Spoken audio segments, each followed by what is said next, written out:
So my last ride out, my Renegade let me down again. This time, my 4x4 wasn't working. And that really sucked. At the time, I checked obviously like a fuse, checked some of the wiring where the 4x4 actuator was, didn't see anything obvious, played with some stuff, moved the wires around, to no avail. Later in the day, I went for a tour. We went down the one trail that was full of lots of puddles and stuff, smashed my way through a bunch of puddles, and when I got to the end, I just said, hey, what the heck, I've tried this switch like 100 times, tried the 4x4 switch, bzzzt, goes into 4-wheel drive. I'm like, holy cow, this is great. Now, obviously, it didn't really fix itself. So you got to investigate, have a look at it. When I got home that night, tried it, seemed to work fine. Let it sit for a couple days. Like, I didn't even wash this thing since. And it didn't work. Tried it a couple times, then it eventually worked. So I'm figuring the switch has got some dirt in there or something like that. So the best thing to do is just crack into her. All right, so to get into it, there's 3 bolts you got to take out.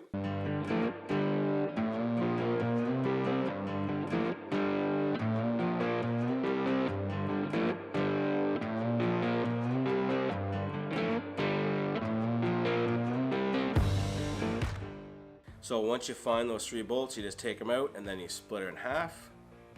Okay, no big deal. Don't need any fancy tools or nothing like that. All right, so when you're on the bottom piece, that's the throttle control. Give it a look, but that has nothing to do with the 4-wheel drive. So now that we're on the top half, at the very top of it, that's the 4x4 actuation switch. There's just 2 little screws you gotta take apart. And you take off this one other little screw that helps hold the wiring down, and that gives you access. Now, once you move it out of the housing, you can see there's 2 more little screws, and you just take those out, and you separate the switch.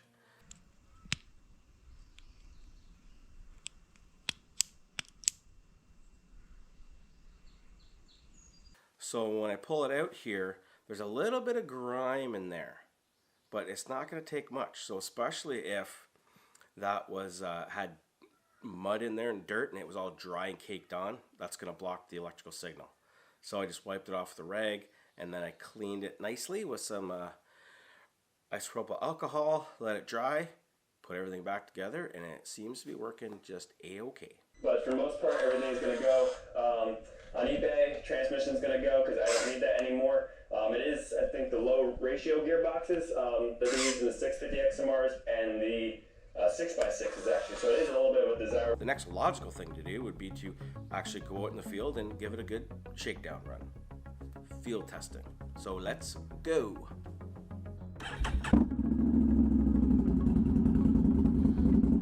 Well, we're pretty much straight. We're straight pipe right now.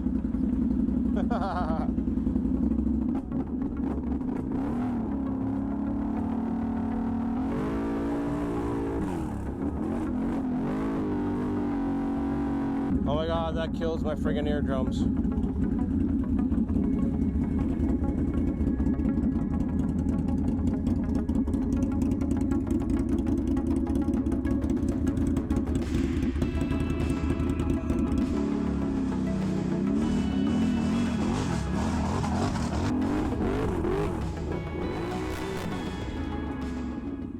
All right, this is a good little one. Should be thick. It's not long, but it's fun. 4-wheel drive is working no problem.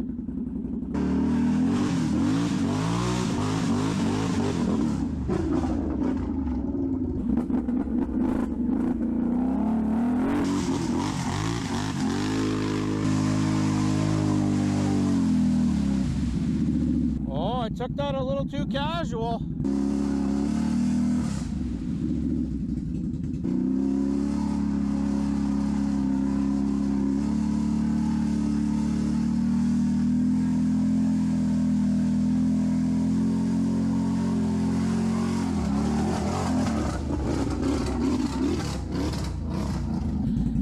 Alright, the only way to defeat this one is to just hammer it.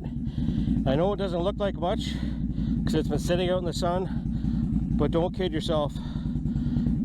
It's thick, man. Real thick. Yeah, we're still in 4-wheel drive. Alright, here we go.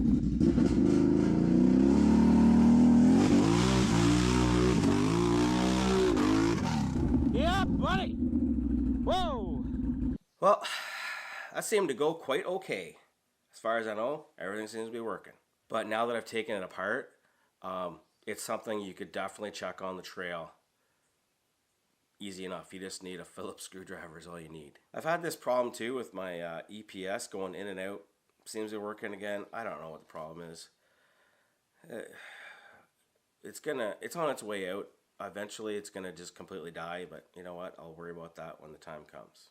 But the EPS, you can live without it. I mean, it sucks that it's not working right, but it's not gonna ruin my day on a ride. 4x4 not working, well, I might as well get myself a Raptor. Thanks so much for tuning in, and while you're waiting for the next video, why don't you check out one of these awesome ones right here, or this one here. Whatever you choose, I appreciate it. Cheers. Bye.